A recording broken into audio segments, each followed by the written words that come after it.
Greetings, fellow animal lovers. Tiki here. And Blue Dragon 5. And it took a while too.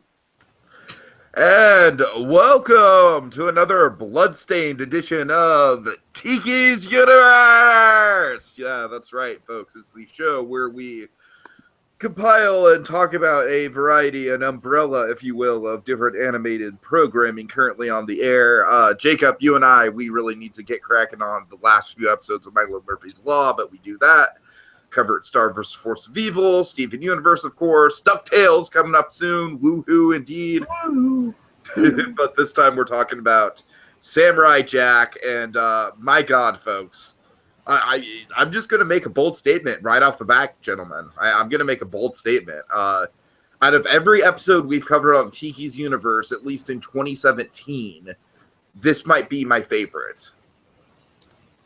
I've really liked the past two episodes of Samurai Jack. I think this is the first masterpiece of an episode that we've had in season 5. This is what really kind of lived up to the promise of like the dark and grittiness, the amplified violence, but also the powerful storytelling. This episode had it all for me. I'm in love with this episode. It's incredibly artistic. It's brutal. It's like physically painful to watch it sometimes. You just have to cringe, especially the knife bit, which we'll get to. But this is exactly how a reboot should be done. It's basically like, the Powerpuff Girls 2016 should just be like taking... Well, no, they should just cancel Powerpuff Girls 2016, and then any other future Cartoon Network show should be taking notes on this, because this is fantastic. What do you guys think? Are you in the same camp as me? Well, I'm not really going on the... it's really hard. We're so early into it, Teague. I'm kind of still reserving the kind of saying which one's the best one yet, because again, I love all three almost equally, but I think they're all really spectacular. This to me does feel like the briefest, though. But again, it has fantastic action. Again, we build to a wonderful climax. We got some great pathos, though. But I don't know. I really love the structure of the other two, though. That's what's kind of getting me kind of a little divided, because that's why I really can't choose. You get really strong structure for the first two, really strong, like kind of steel reintroduction of Jack. And then episode 1, we got some great kind of like, okay, now we're starting off our main story with 2, and now we're just like, okay, this is like just like. Now we're fully in what this new show is going to, kind of our new story now. Jacob, what's your verdict? Don't get me wrong, this episode is amazing and the word. I honestly have to, like, probably don't get me wrong, this doesn't take saying much, but it's kind of the weakest one for me. Don't get me wrong, it's like very visceral, very great, and very great at everything it does. It's like the other two is such good pacing to them, and such, and everything is like the other ones just seem like they're more fleshed out and overall better than this one, in my opinion. All right, I can respect that. Like I said, that's not saying much. I mean, it's like it's like how do you compare? It's like comparing two flawless diamonds to each other. It's like comparing Breaking Bad episodes. I stand by what I said. Yeah. Right. Well, I guess let me explain kind of my view on this episode and why I'm really glowing on it. It's interesting that you guys mentioned pacing, because, yeah, it's definitely not as fast-paced as the other two episodes have been, but honestly, that's what really sold this episode for me, was the slow pace, the methodical pace that this episode has. We see Jack floating in the river and just, like bleeding out and barely like clinging on, like the log he's clinging to is, there's a lot of symbolism and metaphors in this episode, which is another reason why I really like it. But, it's almost like he's clinging on to life by clinging onto the log. I don't know. And this episode uses silence really well. It uses blank spaces really well. And I feel like this episode so far, out of the 3 we've had, for me personally, has been kind of the best transition of some of the most artistic stuff that I admire about the original Samurai Jack, which is, again, mostly in the use of silence and the use of white space, and also just kind of the gritty kind of Logan quality to it, like the visceral action and just the painfulness of Jack bleeding out. So that's where I'm at. I don't know. Well, again, T, I have nothing against the pacing. I'm just saying, again, I love the structure of if episode 2, for example, feels like a really great kind of. It feels like a well-rounded. I'm not saying this one isn't well-rounded. I'm just saying how it has the beginning with Aku's kind of the framing device of, okay, Aku has no idea what's going on, then we end on this really great dramatic moment for Jack. I'm just saying structurally, pacing-wise, believe me, Samurai Jack in the past, when they take their time and stuff, that's also really cool too. And this episode has that in spades, and that's a wonderful quality of this one. But again, it's this one really hinges on the stuff set up in the first two, and it wonderfully continues on that story. I just feel like, and again, it's kind of really hard to compare them for me. Okay, that's fair. That's fair. And nothing against the pacing by any means. Again, I'm all for a slow-paced, deep episode. And I guess Dragon was to elaborate on what Dragon was saying. I kind of agree. Like the first and second one told more complete stories on that stand on their own. Well, you need to know what happened. I mean, I'm sure the entire season is a bad thing, but it's like, okay, what did he do? What happened? I mean, you get what I'm saying, right? I mean, it's just I relied too much on previous knowledge, and maybe not that's not where I'm going with it. It's the story's not as complete, not as a 3-story structure, not necessarily a kind of jar in comparison in a way. I mean, in a way, this episode almost feels like 2 episodes. It feels like an episode A and B, where part 1 is probably I think both parts are really good. But I think I actually kind of prefer part 1, which is just Jack in the aftermath of the fight, bleeding out. And I respect what you guys are saying, that it's not really a full story, but we do get a lot of good character moments for Jack and that stuff. Yeah. Then, of course, part 2 is the great sort of part 2 switches gears, and it's kind of the, the action-driven set piece. Yeah, well, speaking to the image that's on screen right now, it's kind of a big crux of this episode, and the big thing you're hitting upon, Tika, a really great quality of this episode.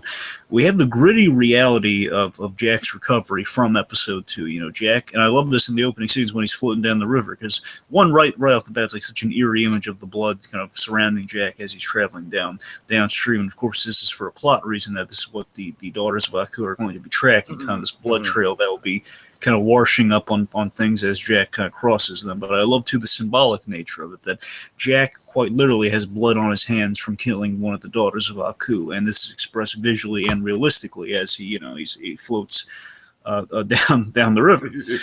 And this, honestly, I think I love the symbolism in this episode. I mean, some of it is a little on the nose, but I think in a visual medium like animation, sometimes on the nose is a good thing.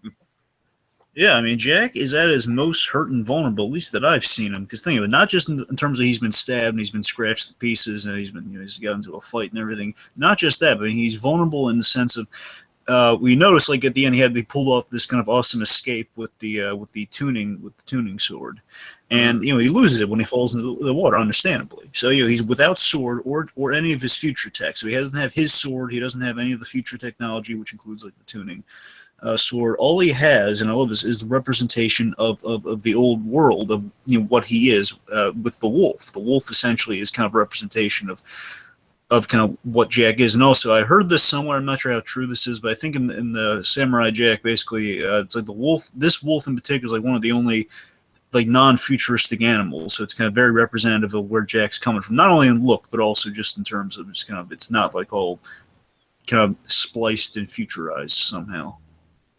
Okay, so speaking of the wolf, of course, the first time we see it is very much in the same sort of, there's so many parallels between the wolf and Jack here.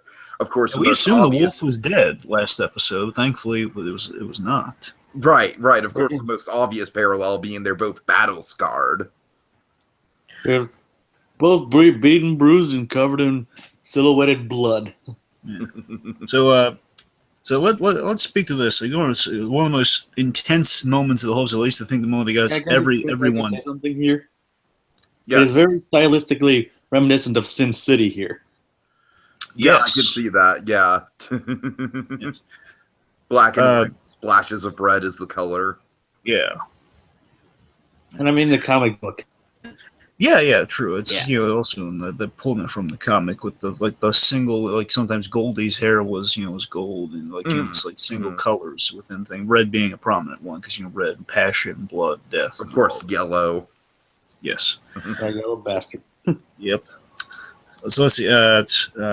So again, I think the most intense sequence of the whole episode, I think it got everyone cringing, like Tiki says. Of course, the super realistic, and again, I love it so how direct it is, like the knife removal.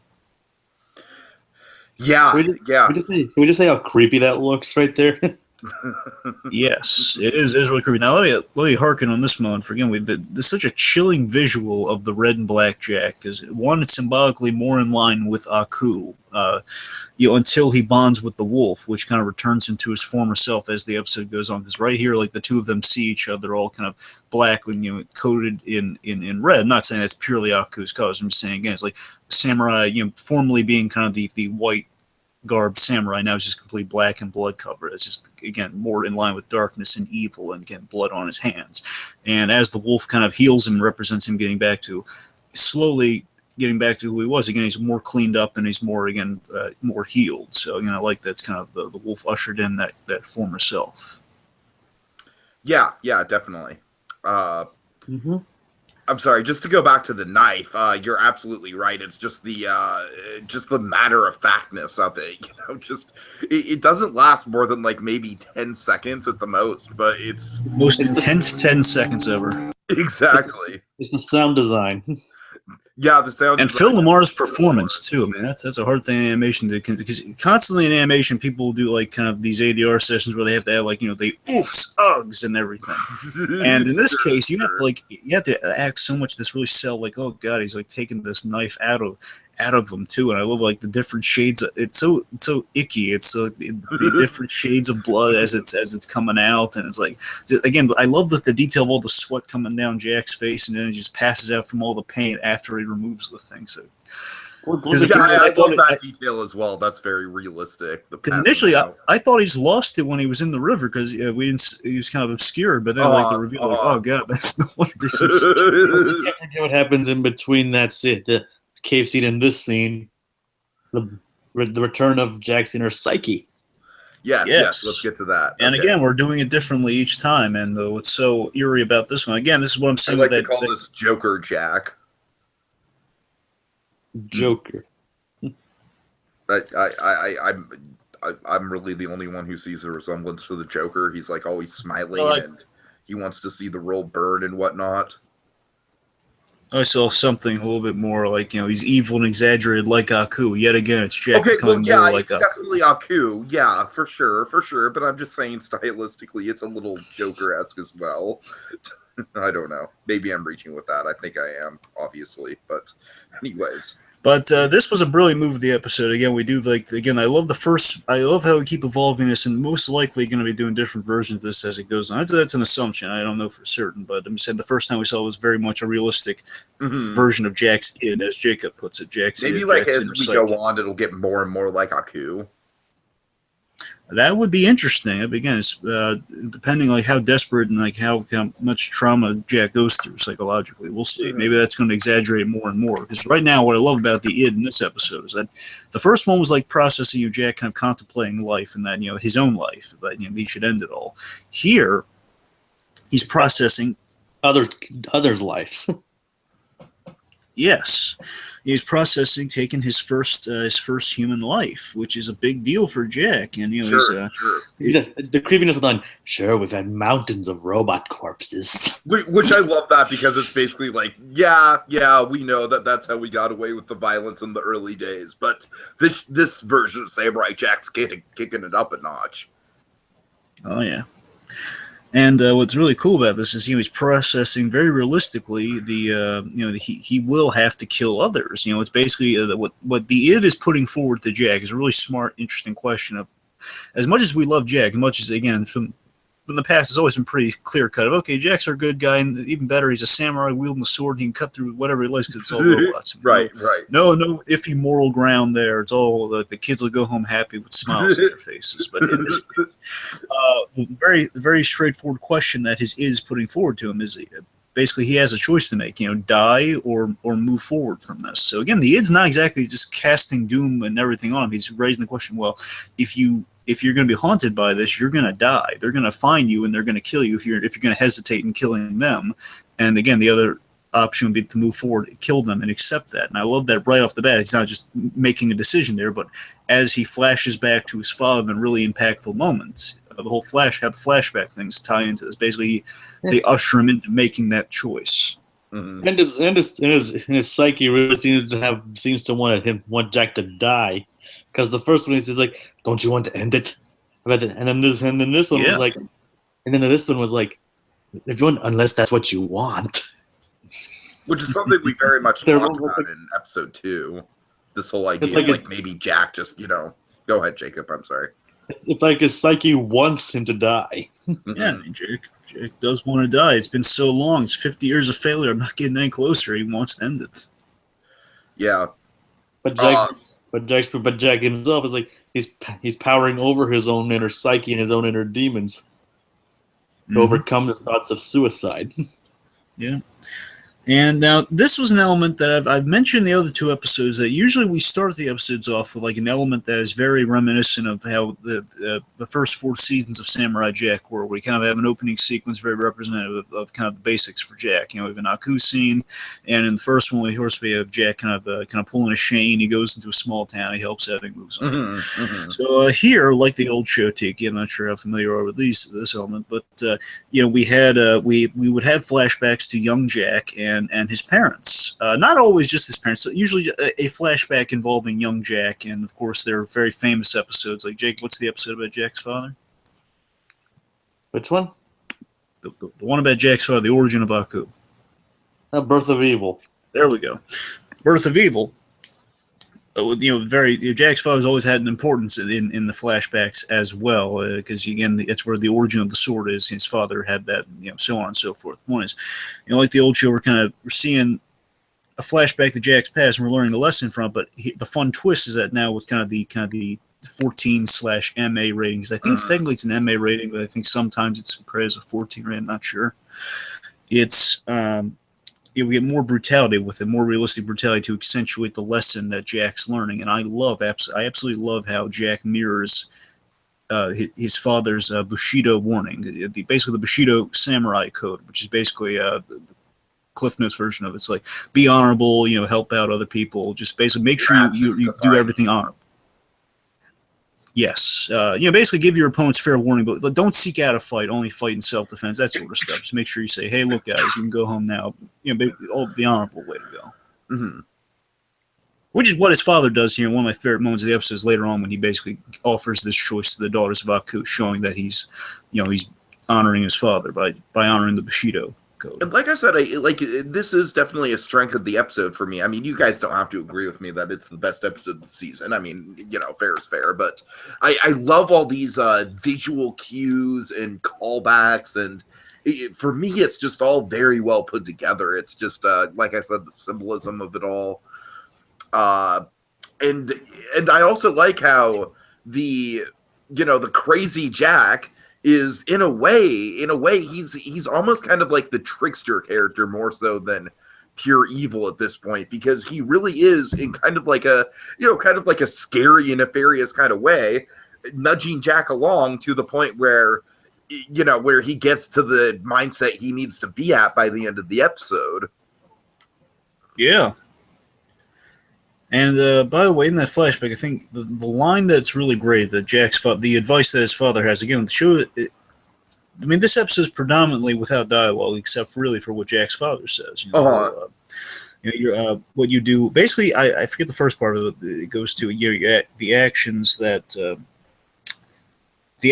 basically whatever you do, you make choices, and then he says, the actions that follow are a reflection of who you are, and you can't hide from you cannot hide from yourself. Mm-hmm. Which basically is like the message is, accept who you are and accept your choices. You got to live with those choices. You got to make them work for you, which essentially ushers Jack to this realization that basically, yes, I'm going. Basically, I'll be a killer, but I won't be a murderer. again, I won't seek out to kill people, but if I have to kill, I won't make any apologies for it. And I'll accept that. I won't take any joy from it. Again, Bushido's code is as long as you do everything you can not to get into a fight, then you get into a fight. Well, again, you're covered. A lot of kind of like a Jedi-esque mentality there. Yeah. Okay. So let's see. We want to talk about the Daughters of Aku because again, that basically after this, let's right before the Daughters of Aku, let's just talk about the warm, tender moment of the episode. Yeah. A brief moment of levity. All this death and like Jack's father slits a few bandits' throats and the blood splashes his face and then later on he's cleaning the blood from his son's eyes. No, we have these heart tugging moments between Wolf and Jack. Yeah. But what's great about this, and what I really two warriors wounded by forces that should have easily decimated them found each other in peace. Yeah, which is really sweet. And what's cool about this too, what I really loved about him meeting this wolf and just what this cave stuff was, again, it's another element harkening back to the show. This is where Jack would kind of make an acquaintance. He would just kind of run into someone and kind of have kind of bond with someone he's met in his travels, and then he would learn from them, or he'd be better after moving on from this interaction.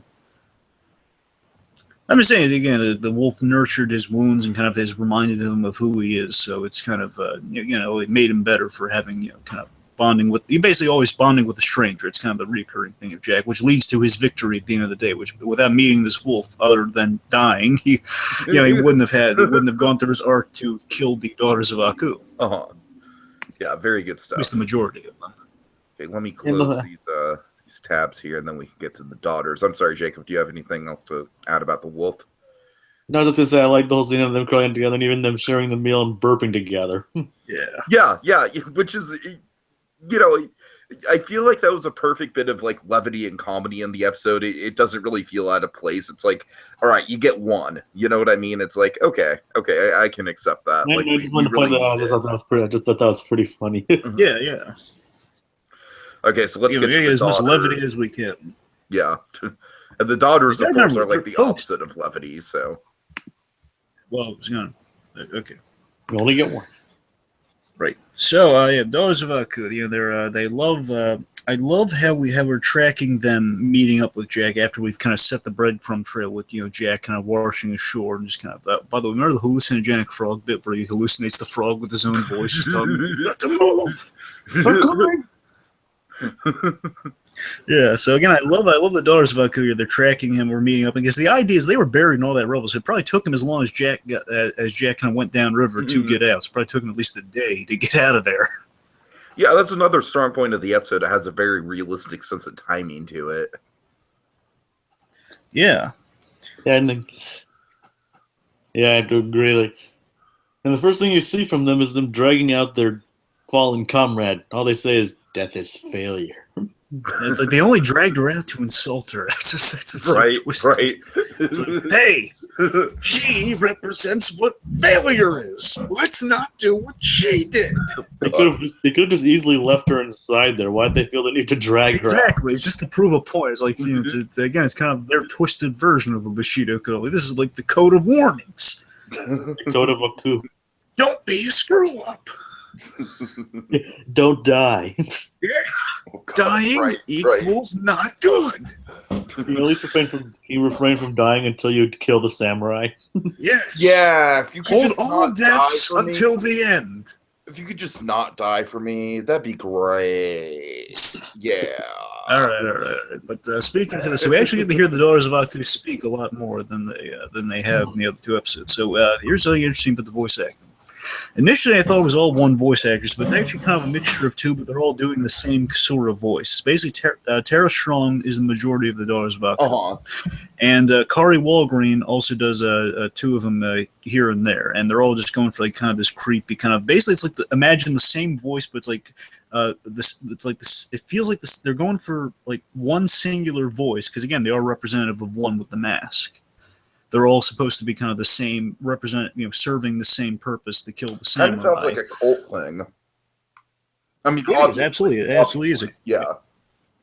As I'm saying, they're all representing one person, so it's the same voice they're going for, but in various different ranges. Like one's like a little bit more like kind of quiet, one's a little bit more like kind of like cutting, you know. And the other way to identify them later on in battle would be by their weaponry, which, by the way, goes as follows. We have the of course the one that died had the knives. Mm-hmm. Just one second. I have it here. Ah, here we go. So one has the bat, the spiked bat. One has the chain hook thing, I like to call it. That thing that the lead one's carrying there on the chain with the Yeah. The kind of the chain hook, the chain star. We have the size. We got spears. We got a spear, and then we have the twin swords. Kind of the two kind of very short swords that's holding there. And can we address something here? I think we skipped over a rather important scene earlier. What do we skip over? I think unless you guys are about to get to it, excuse that statement. Yeah, I was just listing off the weapons. Oh, yes. So, the deer. Thanks for bringing that up. So, I love the deluded misconceptions of Aku. It gives you a little sympathy for them. They don't even know what a deer is. They think like a deer with horns is represented. Yes. I love that. And again, they're building sympathy for these girls who they've been raised to just, kill the samurai and just think everything in the land that is beautiful is Aku's, but they have no idea what that even means. Yeah, when the deer actually start nuzzling each other, they're like, what is this? I don't know, but I don't like it. It's like, again, building some sympathy. Yeah, thanks for bringing that up, Jacob. That was a really well done moment. Very subtle. It's like they've been raised in this pure darkness that they don't even comprehend what love and compassion is.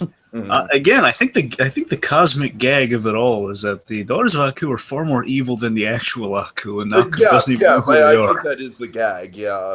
And again, I think they're just Aku find, I have a cult. I will now go after the samurai. like if the second episode's indications, like a long time ago he stopped even caring about killing him. Like he was just hoping he would eventually die. Basically, yeah.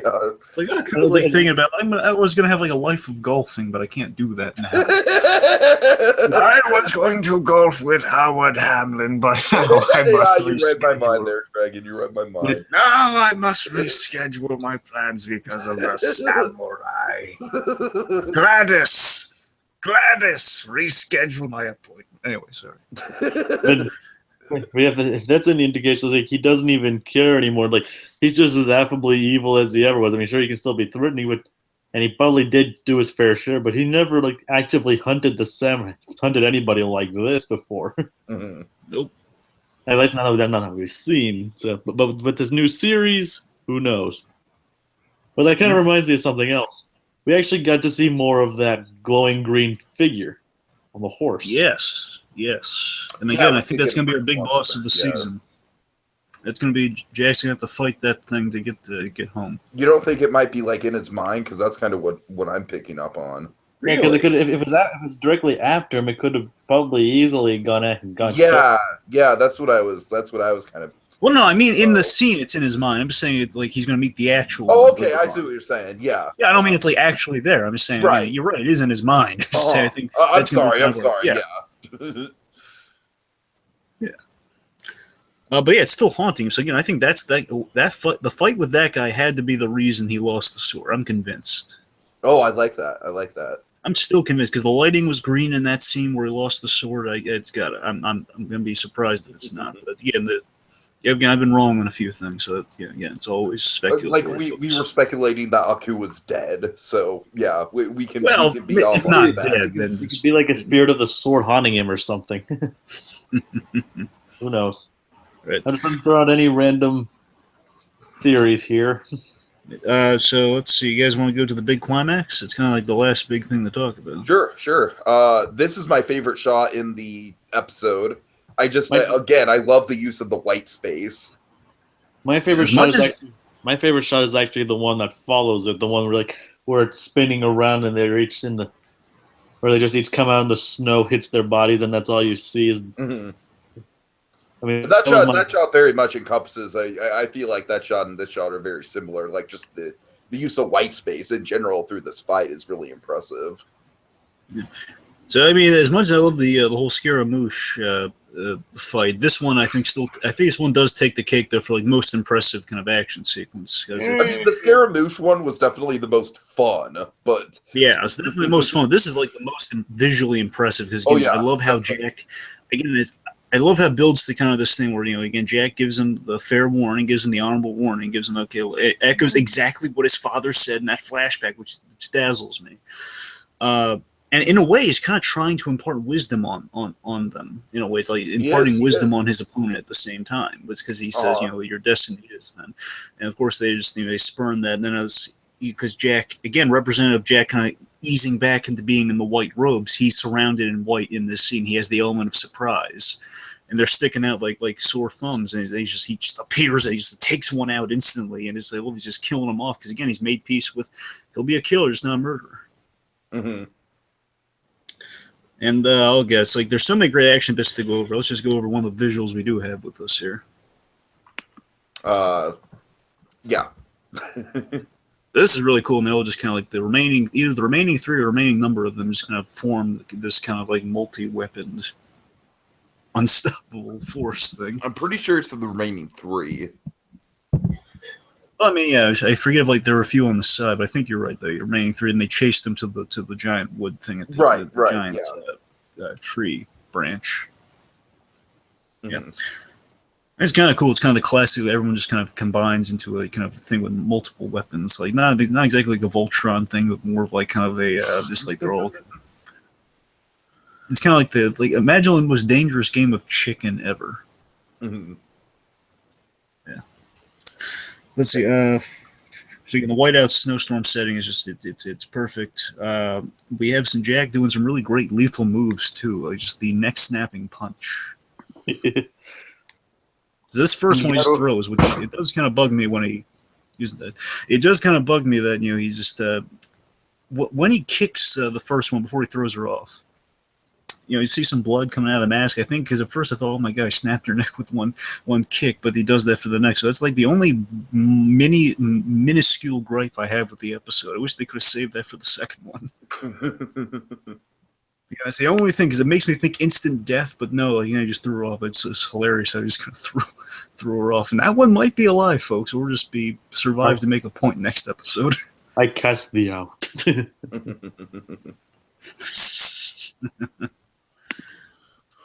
Of course, we get the neck snap and punch, and then we have the callous drop of Ashi. How's that go, Tiki? There's a cool shot for you. Yeah. So you guys want to weigh in on some of this? I mean, I don't really have much to say, because it's just visually very stunning. I like how, the fight.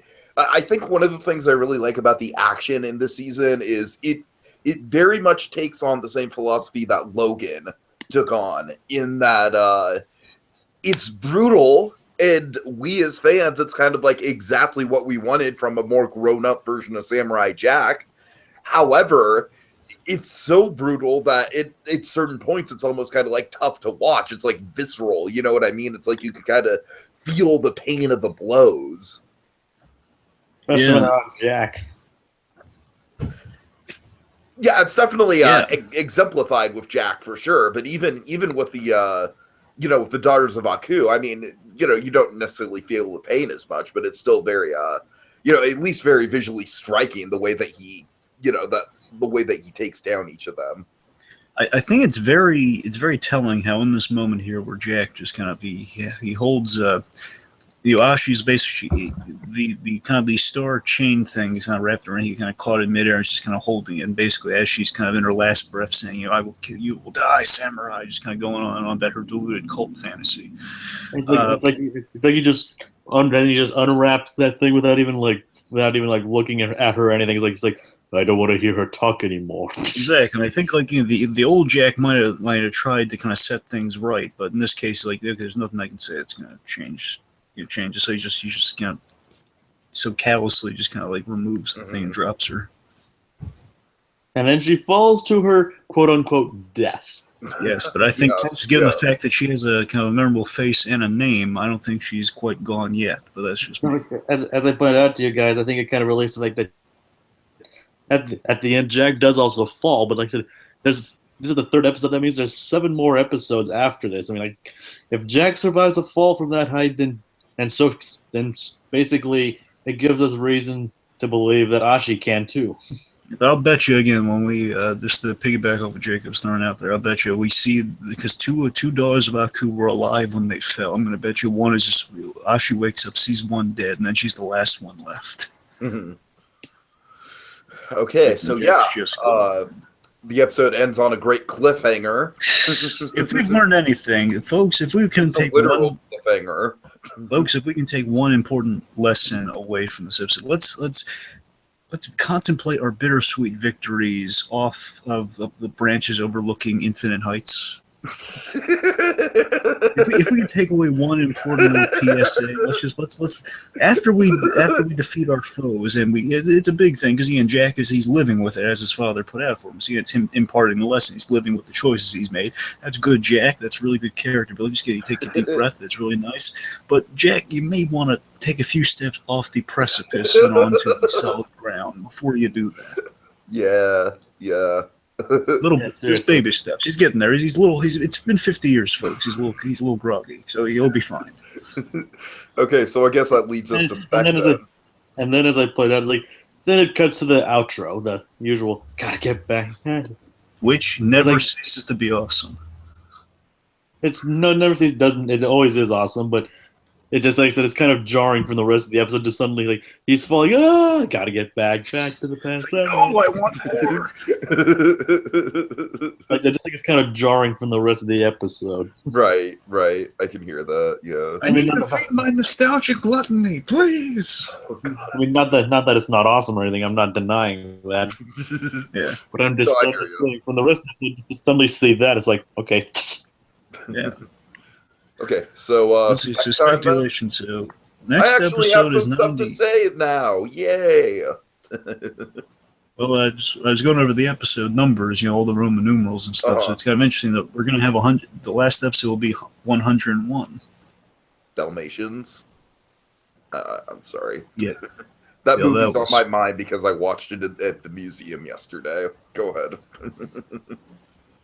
Well, so much for what does that mean? It's Dalmatians reference. Okay. So, next episode is, I believe, 95, because, we started with 92. Mm-hmm. So now the next episode is going to be 95, and where we find Jack in the promo is he's in this sort of, basically he's in kind of again, we're doing classic Jack stuff here as we're moving forward with our story. I think, again, the journey of Jack is getting he and Aku back to their classic kind of, roles where Jack's in kind of a stylistic misadventure. It's going to eventually get Jack back to basics. He's in a wacky costume. He's in a precarious situation. It's okay, I just got to do this. Again, it's like Jack getting his groove back essentially. Okay, I'm back on a weird adventure, which I think again baby steps through the episodes. We're gonna get this, and eventually we'll get the Scotsman, and then we'll get him versus Aku. It'll be all building towards that sort of stuff. Okay, I think the Daughters of Aku storyline is going to last until the midway point in the season, and at which point we're going to slowly transition into Aku becoming a legitimate threat again. He's always again. I thought you said. I know he's always a legitimate threat, but I'm just saying, Aku away from basically his upper management position and into okay, you know what? This samurai needs to die. I thought you were gonna be like the legitimate threat without saying the again. I was like, again, he's always been. Yeah, but you know what I'm saying, right? It's I think. No, I actually think maybe. Go ahead. I said, yeah, I get what you're saying now, but I was just saying if you didn't add the again, I would have been I have some words for you. Okay. So, and my dad is reacting very loudly to The Walking Dead right now, so I'm sorry if you can hear that. But so, something we should perhaps mention, something's been kind of been thrown out there, especially by Mr. Tarkovsky. There was an episode of Samurai Jack of course, there's been a lot of episodes of Samurai Jack, so maybe I should be more specific. There was an episode in season 3 of Samurai Jack called. It was the Time Traveling Monsters, the Time Traveling Jack versus the Time Traveling Beast. I can't quite. Jacob, you got a name on it? Is it the one with the Guardian? Yeah, it's the one with the Guardian. I'm building towards that. It's called Jack and the Traveling Creatures. Yes, Jack and the Traveling Creatures. Thank you. Which introduces this character called the Guardian. The Guardian guards the last known time portal, whether that was basically after, even though Aku believes he has eradicated all the methods of time travel and getting back home for Jack, there's one that he is not, and still most likely not privy to. Which means if Aku finds out this thing's still around, I'm sure he's going to want to stop it. And I think that's what's going to get Aku back into the story. I can see that. Okay. I also think maybe. Aku, go ahead. I'm sorry. I'm saying, because Aku, once he's like reinvested in the story, then he finds out, what could the samurai be going to? Oh, a time portal! How? And he's going to keep going. Find out. This is just an offshot guess, but like maybe Aku is going to take the. I don't know though. It's like I was gonna say he might take the deaths of the daughters of Aku personally, but then again, he doesn't even know of the daughters of Aku as far as we know. So it's It'd be kind of funny if he found out about them after they're all dead. I just think he would be tremendously flattered. I don't think he'd be like impassioned or anything like want vengeance. Like, well, that's nice. It'd be kind of funny if he found out about them after they're dead. Like, what? I called with them and they're all dead? Oh, they're useless. Oh, that would be hysterical. Now, something real quick with the Guardian thing I wanted to mention is that, of course, sorry. Sorry. Go ahead.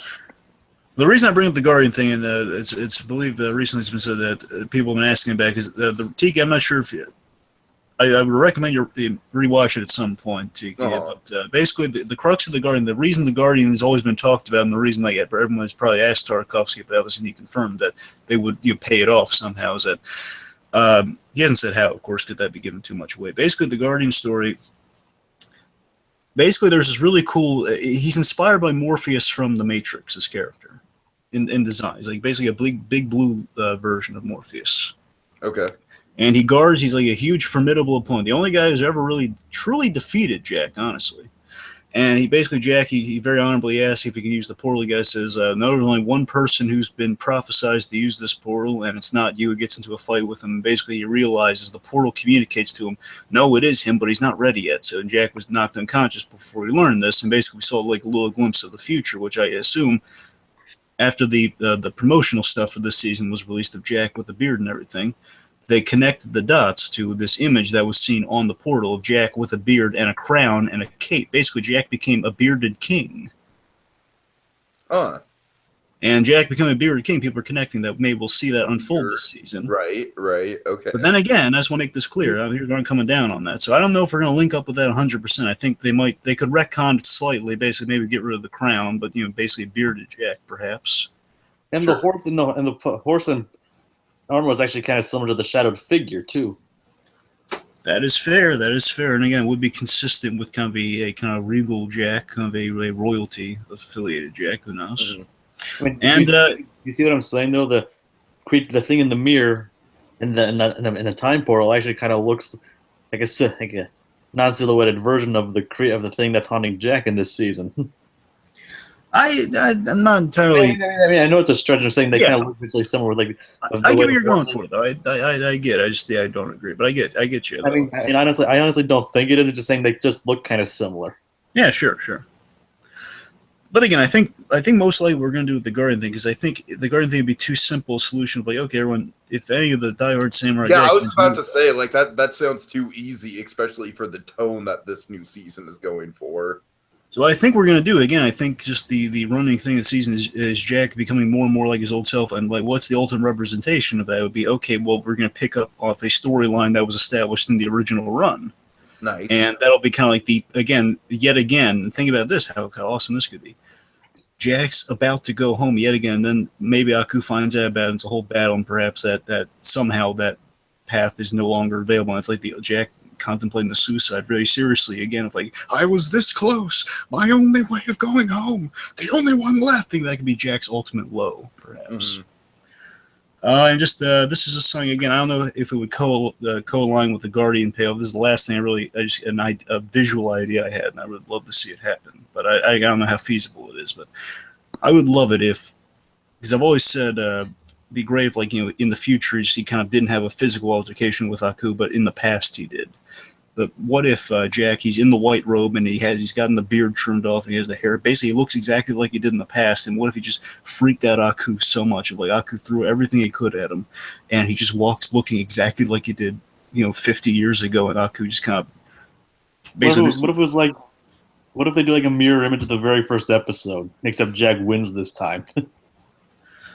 Maybe, and basically Aku offers to send them back.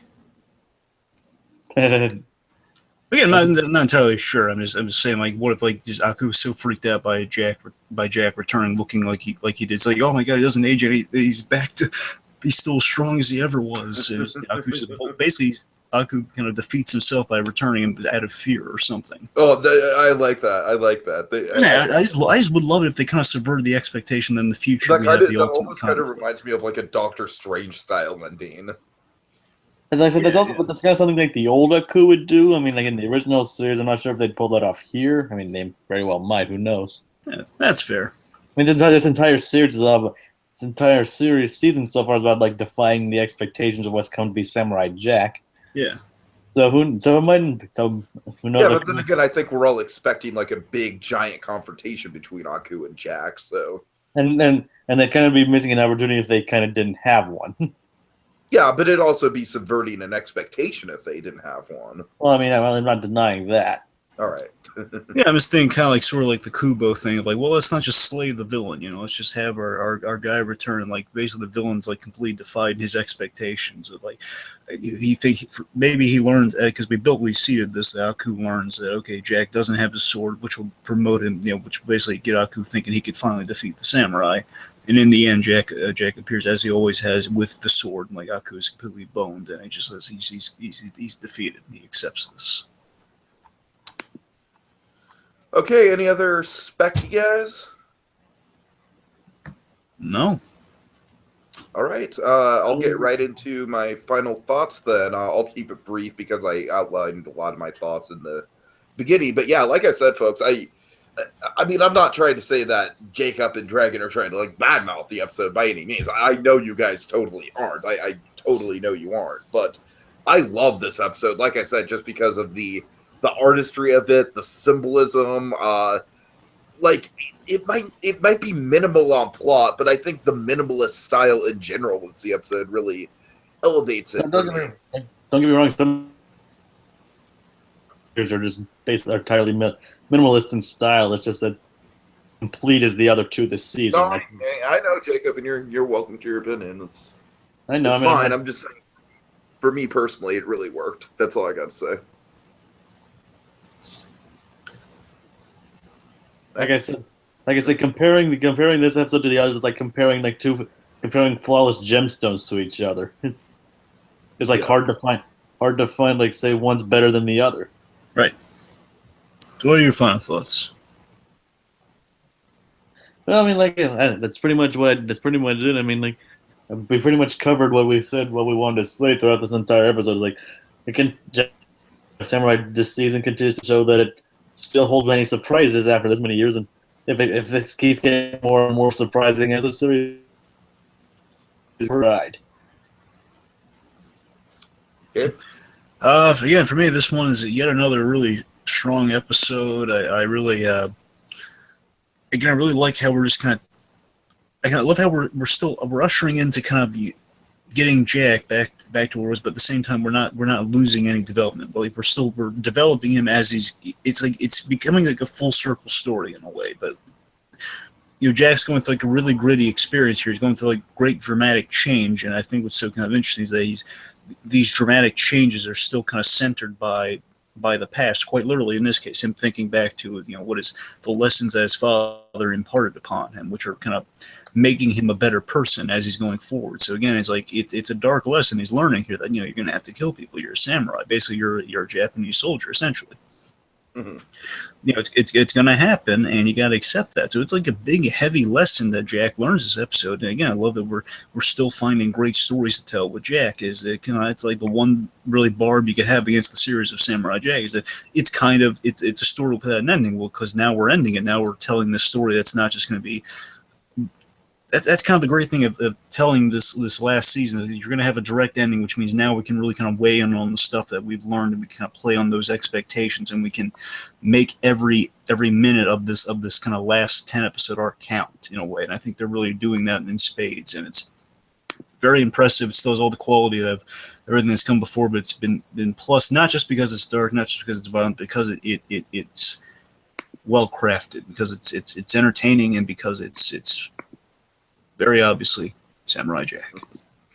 All right, folks. Well, thanks for joining us, and until next week when we return to talk about even more Samurai Jack. Oh, Jack.